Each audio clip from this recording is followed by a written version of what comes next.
Did you know that many Christians stay lukewarm because they are afraid of being alone with God? So many people believe that the moment they feel alone, something is wrong, that they are unloved, that they are forgotten or missing out. But what if I told you that God is using this alone time on purpose? What if this season isn't about isolation, but about preparation? Today, we're going to break free from the lie that the loneliness defines you and step into the truth that God is setting you apart for something greater. What's up, you guys, and welcome back to another episode of The Truth Podcast with your host, Sarah Carlson. And today, we're going to talk about something a lot of Christians struggle with, but don't really know how to put it into words, and that is loneliness. I see time and time again on social media, scrolling down on TikTok, I see so many Christians talking about loneliness and how being a Christian, it brings a lot of loneliness to their lives. And honestly, I've been there. I know what they're talking about. I know exactly how it feels. And I've spent years asking God, God, where are my people? Why does this feel so isolating? But through this season, God taught me something that changed everything. That there is a difference between being lonely and being alone. So today we're going to break down why does this happen, what does God do during the season, and how can we step into the friendships God has for us. Now let's get into it. So think back to how you made friends before. It was easy, right? All you had to do was to do what everybody else was doing. When I was a kid, if they played football, I play football. If they went on sleepovers, I went on sleepovers. This is probably how it was for you too. But as we grow older, it gets a little different, but the pattern is the same. If they go to parties, you go to parties. If they drink, you drink. If they gossip, you gossip as well. That's just how social circles tend to work. But then you give your life to Christ. And all of a sudden, this cycle doesn't feel right anymore. Sure, you can still do those things and make friends the way you used to, but something inside of you tells you that this is not how it's supposed to be anymore. Something tells you that that's not where you belong. And the truth is, it's because you don't. Romans 12 verse 2 says, "Do not conform to the patterns of this world, but be transformed by the renewing of your mind." You have been called to go down the narrow path, that tiny path that basically nobody else goes down. People go down the wide path, that big path, and everybody sees that one because it is so glamorous. It is like this big, shining, bright light of temptations. But the narrow path, it's small. Probably doesn't even have any street lights, but you know what? It leads to a better place. When God transforms you, He removes you from the cycles that no longer serve you. And that's when the challenge begins, when you walk down the narrow path, because now you feel alone. And before I continue, I just gotta tell you guys that if you have never felt alone during your walk with God, if you just feel like you've always had somebody by your side or something like that, or you have always had friends to go to, then I think that you might be doing something wrong. Because the feeling of loneliness or that alone time season, it is inevitable when you're a Christian. If you look at the people out there who tell you about their walk with God, they will always tell you that it was a time where I just felt alone, like I couldn't go to anybody except for God.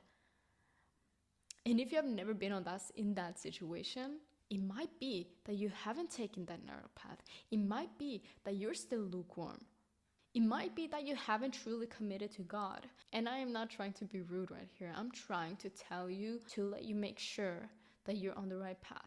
Because I did have people. Before I came to Christ, I did have people. But the moment I started getting to know God, I just felt so isolated. And let's read Matthew 7 verse 13 to 14. Because then it talks about the narrow gate. It talks about the narrow path. It says, "Enter through the narrow gate, for wide is the gate and broad is the road that leads to destruction, and many enter through it." Many enter through the wide path. "But small is the gate and narrow the road that leads to life, and only few find it." So if you have taken that narrow path, I'm telling you, you're supposed to feel alone because there are barely anybody who's taken that road. There is barely anybody who will be by your side. And I'm not telling you this to discourage you. I'm not telling you this because I don't want you to take the narrow path, because honestly, that is the one. He obviously says, Jesus says, it brings you life. It leads to life. It leads to a better place, like I said before. But it has this little, not so tempting thing about it. Not so tempting thing about the path is that barely anyone find it and barely anyone chooses it. So on your walk with God, down the narrow path, you will barely find anybody walking by your side. You most likely went down that path alone. So if you have never felt this lonely feeling of like you're alone, then maybe you're scared of entering into the covenant with God. Maybe you're scared of truly giving it all to Him. Again, not telling this to scare you, but it is the truth. Because at some point of your walk with God, loneliness is going to hit. And it won't just be a small passing feeling. No, it will hit you to the core, okay? Many people end up actually becoming depressed during this time. And I think, if I remember correctly, I was kind of depressed during this time. I remember being in my lonely season, and honestly, sometimes I feel like I still am. But in the beginning of it, when I didn't realize the difference between being alone and being lonely, I just felt so depressed. I felt like I had nobody. I felt like, God, why are you punishing me? I was blaming it all on God. But I chose this. Remember that. When you walk the narrow path, it is expected. It is warned that, there's not a lot of people by your side. So I kept on asking God, where are my people? When will I have those friendships I've been longing for? I felt like I was stuck in isolation. But one day, God showed me something that changed my entire perspective. That loneliness and being alone is not the same thing. And here's the thing, Jesus loved being alone. I think I've mentioned this before in some previous episodes, but Jesus, he loved being alone. He always withdrew from crowds all the time. He had so many people to talk to. 12 disciples, okay? And probably a lot of others like Mary or all the other people who followed him in the crowds. Yet he chose to be alone.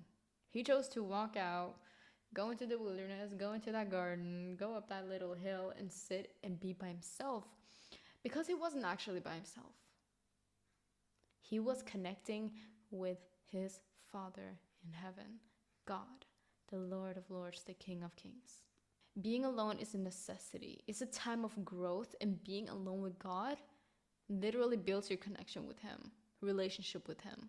It brings you clarity and it brings you direction. But Satan, he wants to twist that. He don't want you to be alone. He wants you to fear being alone because he knows what happens when you truly seek God in solitude. The level you're on when you seek God 100%, being alone with Him, spending time with Him, you're unstoppable. But Satan, he will call this alone time for something else. Loneliness. Yeah, he gives it a negative charge. Alone time is not something negative, but loneliness, when you call it loneliness, it does sound a bit like, I don't want to enter that season. I don't want to enter that time of my life. He make it sound like a horrible season that you do not want to enter to grow with God. He does not want, he wanted to look the least appealing as possible. And that's why he calls it loneliness. You're lonely.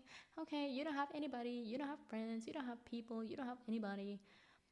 That's what he's trying to put into your head. He tries to just say, you're missing out. You're not loved. You need to do something else, anything else, to stop being alone, to distract yourself. You need to do that thing. You need to go to that place, or you need to be with those people, because he don't want you to be alone. He pushes those thoughts into your brain to make you avoid alone time with God. That is where so many fall into the trap of filling their lives with distractions. But here's the thing, God wants you to be alone.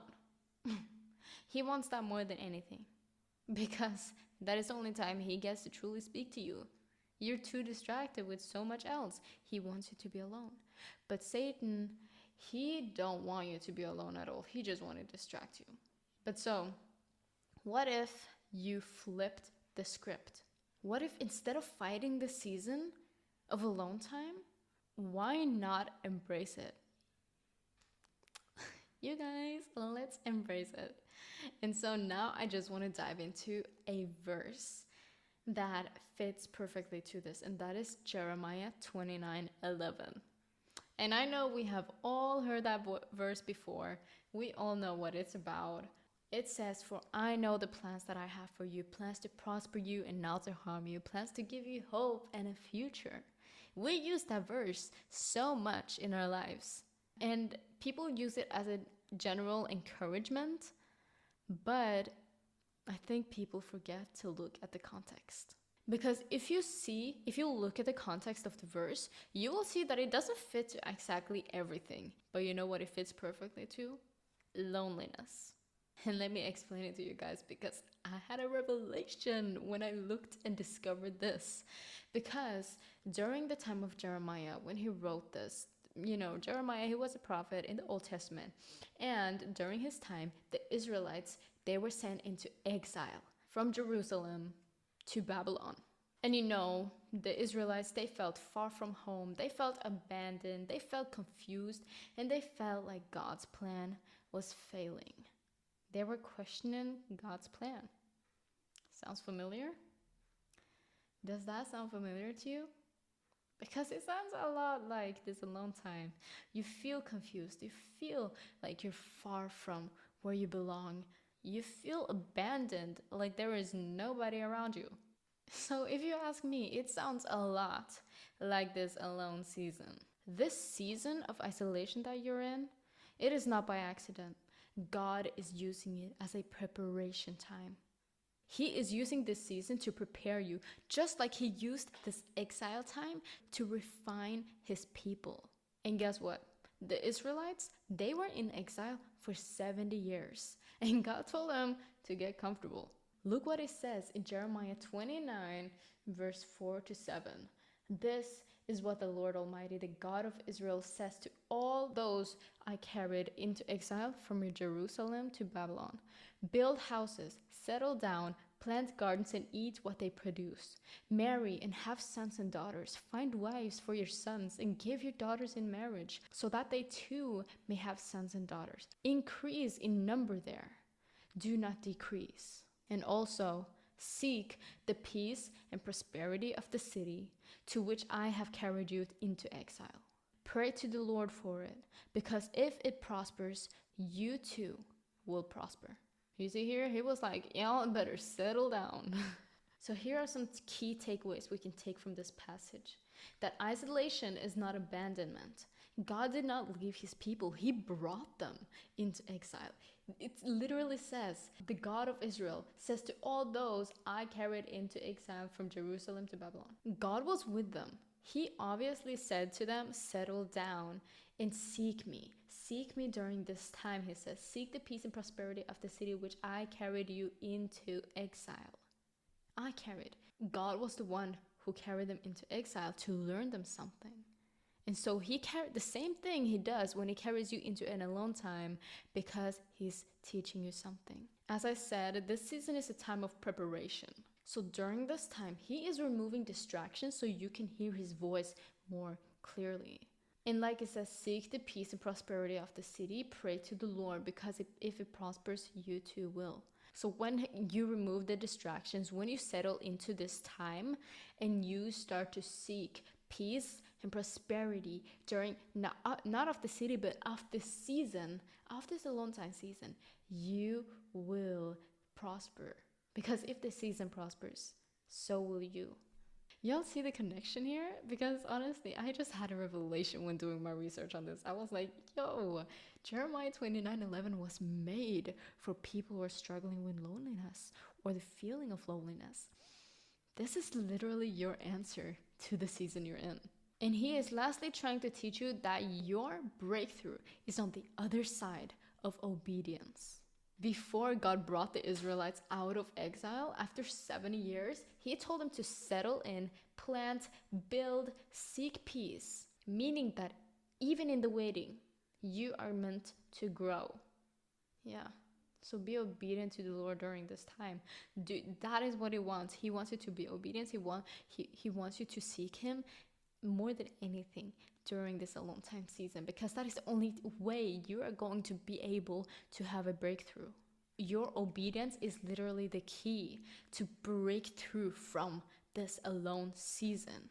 And so after you have truly chosen to walk down that narrow path, though there are few people on that path, soon God will connect you at the other side of the path to other brothers and sisters in Christ. The moment you seek prosperity and peace during your season, oh man, you will find what you were looking for this whole time. Just like Abraham found Lot, just like David found Jonathan. You see, the connection here between us and them is the fact that they seeked prosperity and peace in God. They seeked a relationship with God, and that is what brought them these people. And mark that these people did not have a lot of friends, okay? They had maybe one or two. They did not have many people. It's not supposed to be many people on that path. So do not expect your circle to be big, but expect your circle to have what is necessary. And so right now, you probably ask like, Sarah, okay, but how do I find those friends? When I have truly seek prosperity and peace and I've truly connected with God and built my relationship with him, how do I find these friends? Like, where do I look? And so I will give you a few tips that will probably help you out, because they help me out too. And the first step you need to take to find true friendships is to shift your mindset when it comes to friendship. Instead of asking, God, where are my people? Ask, who can I be a blessing to? Who can I be a blessing to as a friend? Sometimes the friendships that we long for comes when we stop searching and start to serve. That is when we're going to find the true friends. We got to serve. Serve others, period. Now, the second tip I got for you guys is be where godly friendships are formed. You know, when you're going down that narrow path, you gotta understand that godly friendships does not happen and never show up in places God didn't call you to be. Okay? God will never give you a godly friendship in the club, at a bar, at some kind of worldly concert or whatever, or other toxic environments. He will always give you those friendships where he has called you to go. So when you're in that narrow path, seek for friends in that narrow path. Don't seek outside. And so where can you seek? You can seek at Bible study groups. You can seek at the church. You can seek volunteer somewhere to do godly work, missionary. Be active in faith-based communities, or maybe even online.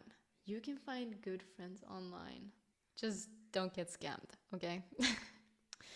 Scammers are out there, be careful. So, position yourself where others are also seeking God. Tip number 3 is to be the friend you want to have. Proverbs 18:24 says, "A man who has friends must himself be friendly." You cannot expect to have good friends when you cannot be a good friend back. So if you want deep and godly friendships, you gotta ask yourself, are you that friend you want others to have? Are you that friend you want yourself to have? Because if you cannot be a friend you would want for yourself, then I think it's gonna be a little bit hard to find friendships. Okay. Now tip number 4 is to pray for divine connections.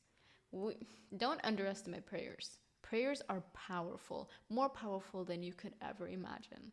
If we would see what happens in the spiritual realm when we pray, I think our whole perspective on prayer would change immediately. Ask God to bring the right people into your life. Pray to God to give you discernment and to recognize them when they come. And lastly, tip number 5, and this one is so important, trust God's timing. Trust God's timing. I could probably say that a billion times. Don't get tired of it, because that is literally the remedy. The best home remedy is to trust God's timing, okay? Friendships built on faith, they take time, okay? You gotta trust His timing. Don't rush the process. Keep growing, keep trusting, and keep understanding that God is working behind the scenes. Though you might feel alone, you are not alone. There are many Christians who are dealing with the exact same thing, and I was in your shoes. And I think I probably still am. Yeah, but I changed my mindset. That is why I wanted to get this out here, because guys, I know how it feels. I know that it is hard. I know that it really triggers our feelings when we don't have the people we want to have around us. But loneliness and being alone is two different things. I hope you got that noted throughout this episode. And loneliness is one of Satan's greatest weapons against us. But now you know the truth. You are not alone. God is with you. I am with you. Many Christians are with you. And honestly, I want us to all to come down into the comment section and give each other encouragement. How do you find friends as a Christian? If you are somebody who came out of your alone time season, let me know. How did you come out of it? How did you find friends? Let me know. Let us know. But to you who are still in this season, the next time you feel loneliness creeping in, don't run to distractions. Run to God. Run to Him. He's there waiting for you. And seek Him like never before. And when the time is right, the friendships you've been waiting for, they will come. They will come. I'm telling you that. God's plan for you is to prosper, not to harm you, to give you hope and a future, and to give you the community and the friendships that you need on your path with God, on your walk with God.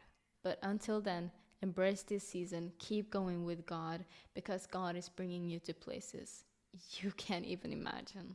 God is doing something powerful in your life. Now, thank you guys so much for listening to today's podcast episode. I hope this episode blessed you, and if it did, please share this with other people who need to hear the same message. I think there's a lot of Christians out there who needs to hear this. Now, I'll see you next Wednesday. God bless you guys.